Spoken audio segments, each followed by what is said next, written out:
একটা photo card এই যে ফেসবুকে বেশ কয়েকবার আমি দেখছিলাম, তো আগে কিন্তু গুরুত্ব দেই নাই, ভাবছিলাম যে এটা মনে হয় যে বানানো কোনো ফটো কার্ড হতে পারে। কিন্তু দেখলাম যে অনেকেই এই ফটো কার্ডটা ইউজ করে এই ফেসবুকে পোস্ট করেছে, এবং অতঃপর আমি এই বিষয়বস্তু যেটা সেটা পড়ে দেখলাম যে খুবই গুরুত্বপূর্ণ এবং এ বিষয়ে অ্যাড্রেস করা উচিত, এবং সেই হেতু ভিডিওর অবতারণা। তো ফটো কার্ডে কী লেখা সেটা হলো যে পাকিস্তান জিন্দাবাদ স্লোগান দেওয়া শ্রীনগর মেডিকেল কলেজের 100 জন ছাত্রীকে সরকার তাদের সকলের MBBS ডিগ্রি বাতিল করেছে। এখন সে ডাক্তার হতে পারবে না। আপনার মতে সরকারের এই পদক্ষেপ সঠিক নাকি ভুল? গুরুতর অভিযোগ, তাই না? গুরুতর অভিযোগ। এই যে শ্রীনগর, এই কাশ্মীর, এই অঞ্চল তো ভারতের। এখন ভারতের মধ্যে থেকে ভারতের নাগরিক হয়ে ভারতের মেডিকেল কলেজে সরকারি খরচে পড়াশুনো করে মেডিকেল কলেজে তারা ডাক্তার হতে যাচ্ছে, কিন্তু তারা স্লোগান দিচ্ছে পাকিস্তান জিন্দাবাদ, তাই না? পাকিস্তান জিন্দাবাদ স্লোগান দিচ্ছে, ভারতের খেয়ে ভারতের পরে ভারতের বুকে বসে ভারতের যাবতীয় সুযোগ সুবিধা গ্রহণ করে হৃদয়ে কিন্তু তাদের পাকিস্তান। এই ধরনের বিষয় নিয়ে বেশ কিছুকাল আগে একটা ভিডিও করছিলাম। সেখানে ওই ভিডিওতে আমি বলছিলাম যে এই যে ভারতের কিছু লোকজন দেখলাম যে তারা দেখি আর কি, তারা কিন্তু বারবার বলে যে ওই পাকিস্তান অধিকৃত যে কাশ্মীর, মানে POK, পাকিস্তান অকুপাইড কাশ্মীর, এই জায়গাটা নাকি ভারত একদিন দখল করবে এবং পুরো কাশ্মীর তারা তাদের আয়ত্তে নিয়ে আসবে, এরকম স্বপ্ন টপ্ন দেখে বা এই ধরনের হুঙ্কার টুঙ্কার ছাড়ে। এরকম বিষয়ের পরিপ্রেক্ষিতে আমি একটা ভিডিও বানাইছিলাম। অনেকে যারা আমার ভিডিও নিয়মিত দর্শক শ্রোতা নিশ্চয়ই মনে থাকার কথা। তো ওখানে আমি একটা কথা বলছিলাম যে পাকিস্তান অধিকৃত কাশ্মীরকে ভারতের মধ্যে ঢুকানো এটা তো দূরের কথা, বরং ভারত যেটুক কাশ্মীর দখল করে আসছে বরং এর ছেড়ে দেওয়া উচিত, ছেড়ে দিয়ে হাফ ছেড়ে বাঁচা উচিত। কারণ এই কাশ্মীরের লোক এখানে কত সিংহভাগ মুসলমান, তাই না? আর ভারতের লোকজন বলে ওখানে নাকি আগে কংগ্রেসের আমলে সেই 91-92 সালের ওদিকে, তখন ওখানে যে হিন্দুরা ছিল, মুসলমানরা দল বেঁধে দাঙ্গা তৈরি করে তাদেরকে ওখান থেকে পিটিয়ে বের করে দিয়েছে এবং কিছু জনকে তারা হত্যা করেছে। তো এই ঘটনাটা কংগ্রেস নাকি অ্যালাউ করছিল। এখন কি উদ্দেশ্যে অ্যালাউ করছিল? এখন তো আমার কাছে মনে হয় যে ওই অঞ্চলটা পুরোপুরি পাকিস্তানের দিকে চলে যাক, এটাই মনে হয় চাইছিল কংগ্রেস নাকি।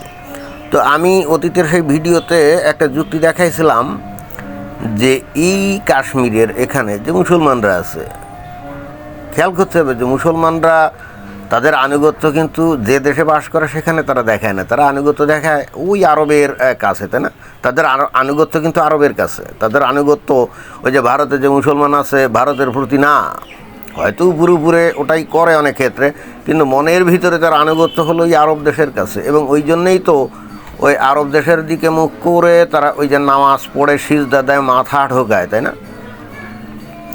তা আমি বলেছিলাম যে এই কাশ্মীরের মুসলমানদেরকে ভারত সরকার যত সুযোগ সুবিধা দিক, ওই যে 370 নম্বর কি ধারা ছিল না, এগুলো বাতিল করে দেওয়ার পর ভারত সরকার এবং ভারতের বড় বড় কর্পোরেট কোম্পানি ব্যাপকভাবে এই কাশ্মীরে বিনিয়োগ করছে না। সরকার রাস্তাঘাট রেলপথ উন্নয়ন করছে, আর কর্পোরেট কোম্পানিগুলো সেখানে গিয়ে সুন্দর ওই যে হোটেল রেস্টুরেন্ট এইগুলো তৈরি করছে।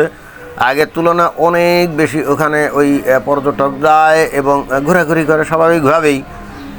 এই যে 370 ধারা যখন ছিল তখন যে পরিমাণ লোকজন এই ভারতের এই কাশ্মীরে এখানে কাজকাম করতো, অর্থাৎ তাদের যে যতটুকু কাজকাম ছিল, এখন তারা অনেক বেশি কাজকামের সুযোগ পেয়েছে, আয় উপার্জন তাদের বেড়ে গেছে, জীবনযাত্রা অনেকটাই উন্নত, তাই না? এবং এইটা দেখে আবার পাকিস্তান অধিকৃত কাশ্মীরের যে মুসলমান তারা কিন্তু কিছু আবার ওই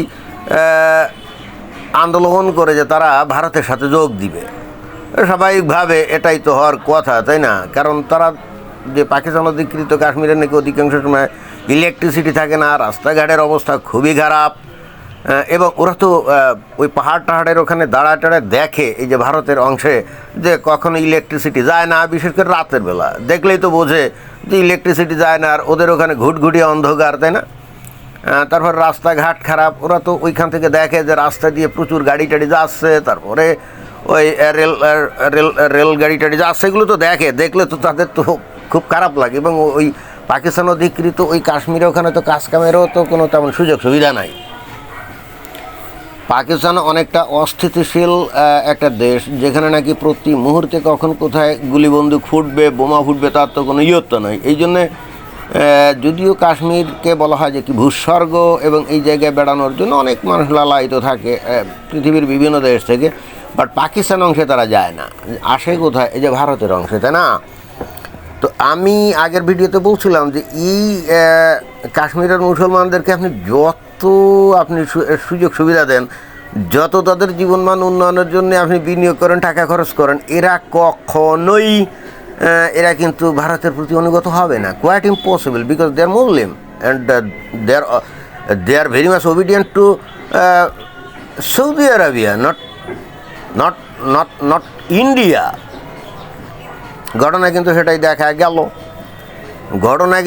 দেখা গেল। এই যে মেডিকেল কলেজে যে মেয়েগুলো পড়তো, তাই না, তো এরা তো অশিক্ষিত মূর্খ না, এরা তো একটা লেভেল পর্যন্ত পড়ছিল। এখন কোন ইয়ারে ওঠার পর এদের MBBS ডিগ্রি বাতিল করা হচ্ছে নাকি পাশ করার পর, সেটা পরিষ্কার না। বাট তারপরেও খেয়াল করতে হবে যে অন্তত ভালো ছাত্রী, এতে তো কোনো সন্দেহ নাই। তা যদি না হয় তাহলে তো মেডিকেল কলেজে ভর্তির চান্সই পেত না, তাই না? তো ভারতের শিক্ষা গ্রহণ করে ভারত সরকারের প্রতিষ্ঠিত মেডিকেল কলেজে ঢুকে ভারত সরকারের টাকায় তারা পড়াশোনা করে হৃদয়ে তাদের পাকিস্তান জিন্দাবাদ। এবার বুঝতে পারছেন? এখন পাকিস্তান জিন্দাবাদ এই কারণে, যদিও আমি বলি যে এদের আনুগত্য হলো আরব দেশের প্রতি, কিন্তু তাহলে পাকিস্তান জিন্দাবাদ কেন বলবে? কারণ পাকিস্তান একটা মুসলিম দেশ না। তো পাকিস্তান যদি একটা মুসলিম দেশ হয়, তাহলে পাকিস্তানের সাথে জুড়ে গেলেই তো তারা মনে করে যে হ্যাঁ, তারা একটা ইসলামিক দেশে থাকলো, অ্যাটলিস্ট তাদের চোখের সামনে ওই হিন্দুরা যে সমস্ত ওই মূর্তি পূজা টুজা করে এগুলো দেখা লাগলো না, তারপরে হারাম থেকে তারা নিজেরা বেঁচে থাকলো, এরকম, তাই না? এই জন্যে কিন্তু তারা পাকিস্তানের প্রতি আকর্ষণ বোধ করে। এবং আমি গ্যারান্টি দিয়ে বলতে পারি আজ বাদে কাল ভারত যদি যে পাকিস্তান অধিকৃত কাশ্মীরটা দখলে নেয়, হ্যাঁ ধরে নিল, আমি তো তর্কের ক্ষেত্রে ধরে নিলাম, নিয়ে ওই একইভাবে তাদেরও জীবনমান উন্নয়ন করার কিছুকাল পরে দেখবেন ওরা নিজেরাই আবার ওই পাকিস্তানের সাথে যোগ দিতে চাইবে। এরা যে ভারত সরকারের প্রতি কৃতজ্ঞ থাকবে তা কিন্তু থাকবে না।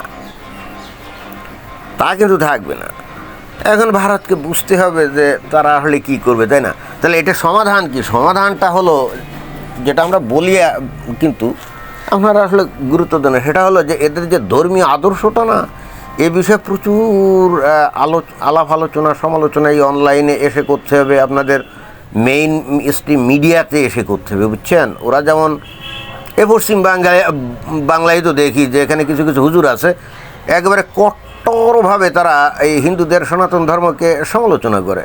তো তাতে করে তো তারা কোনো বিপদে পড়ে না, তাই না? ধর্ম অবমাননার বিপদে পড়ে নাকি? পড়ে না তো। তাহলে আপনাদেরও উচিত তাদের ধর্মগুলো নিয়ে, মানে তাদের ধর্ম নিয়ে কাটাছেড়া করা, কোরআন হাদিস থেকে রেফারেন্স নিয়ে। কিছু লোক করে, একেবারে করে না তা না, আগে তো একেবারেই করতো না, দেন কিছু লোক নজরে পড়ে, তারা করে, ভালো, এটা শুভ লক্ষণ, কিন্তু আরও বেশি করে করা উচিত। একেবারে মেইন স্ট্রিম মিডিয়াতে গিয়ে এসব বিষয়ে কথাবার্তা বলা উচিত, বুঝছেন? তাহলে যদি এদের মনে এই তাদের ধর্মীয় বিষয় নিয়ে যতটা রিজিড মনোভাব, আমার মনে হয় যে সেটা কিছুটা শিথিল হয়ে উদার হতে পারে, এবং তখন এই ভারতের মুসলমানরা তখন হয়তো কালচারাল মুসলমান হবে, তখন কিন্তু আর এরা পাকিস্তান জিন্দাবাদ বলবে না বা পাকিস্তানের সাথে যুক্ত হওয়ার স্বপ্নও দেখবে না। এটাই বাস্তবতা। কারণ তখন যারাই ভালো জীবন যাপন করার সুযোগ দিবে, অবশ্যই পাকিস্তান থেকে ভারত অনেক বেশি সুযোগ সুবিধা দিতে পারবে, তাই না? ভারতে ক্যারিয়ার বিল্ডিং অ্যাপের অনেক সুযোগ সুবিধা আছে, অনেক পৃথিবীর বিভিন্ন দেশ থেকে, বিশেষ করে আমেরিকার বড় কোম্পানিগুলো এখন বিলিয়ন ডলার ভারতে ইনভেস্ট করছে, তাই না? আরও করবে ভবিষ্যতে। তো এগুলো যদি হয় তাহলে ভারতে তো ক্যারিয়ার বিল্ড আপ করা অত্যন্ত সহজ, তাই না? পড়াশুনো করে মানুষজন সরকারি না, এর ধরনের বেসরকারি কোম্পানিতে চাকরি করলে তো অনেক অনেক বেশি টাকা বেতন পাবে, জীবন মান উন্নত হবে, তাই না? এবং তখন তারা ভারতের প্রতি কৃতজ্ঞ হবে। আপনি মুসলমানদের ধর্মীয় বিশ্বাসকে ইনট্যাক্ট রেখে তার আপনি যত উন্নতি করেন, আপনি যদি আশা করেন সে আপনার প্রতি কৃতজ্ঞ হবে, যে না, এটা কোনো দিনও হবে না। বাংলাদেশের ঘটনা থেকে আপনারা দেখেন না যে 1971 সালে ভারত যদি সহযোগিতা না করতো, ইন্টারন্যাশনালি জনমত গঠনে তো ইন্দিরা গান্ধী সহযোগিতা করছিলই, এছাড়া ডিরেক্ট ভারতীয় আর্মি যদি মুক্তিবাহিনীর সাথে জড়ো হয়ে যদি যুদ্ধ না করতো, তাহলে বাংলাদেশ কি স্বাধীন হতো বলেন? কোনো দিনও হতো না। এটা স্টিল এটা কিন্তু ইস্ট পাকিস্তান হিসাবেই আজও থাকতো। তো বাংলাদেশের মানুষ কি এই যে তাদেরকে স্বাধীনতা অর্জনে সহযোগিতা করলো ভারত, এই জন্য কি তারা কৃতজ্ঞ নাকি? জি না, এটা নিয়ে তো বহু কথা বহুভাবে আমি বলেছি, তাই না? কৃতজ্ঞ হওয়ার কথা না, কোয়াইট ইম্পসিবল। কারণ end of the day they are Muslim, their identity is Muslim and they will think as per the doctrines of their Islamic values. এটাই। আর ইসলামিক ভ্যালু দিয়ে যখন চিন্তা ভাবনা করবে, তখন ওই ভারতের প্রতি কৃতজ্ঞতা তো দূরের কথা, তখন এরা আরও খুঁজবে যে ভারত কেন সৈন্য দিয়ে সাহায্য করলো, তাদের লাভটা কী। তখন ভারতের লাভটাকে সামনে তুলে ধরে বলবে যে পাকিস্তানকে ভাগ করে দিছিল পাকিস্তানকে দুর্বল করার জন্য, এই লক্ষ্যেই বস্তুত ভারত এই বাংলাদেশের স্বাধীনতা যুদ্ধে অংশ নিয়েছিল। কিন্তু তাতে যে বাংলাদেশের মানুষ একটা স্বাধীন দেশ পাইলে এখন প্রধানমন্ত্রী হয়, প্রেসিডেন্ট হয়, সেনাবাহিনী প্রধান হয়, সচিব হয়, তাই নামলা হয়, দেশ বিদেশে ঘোরে, এই সুযোগ সুবিধা যেগুলো তারা পাইল, এবং এটা যে ভারতের কারণেই এই সুযোগগুলো পাইল, এর জন্য they are not grateful to India, no. Like এই মুসলিম মানে মেডিকেল কলেজের ছাত্রীগুলো, they are not grateful to India, no. ধন্যবাদ।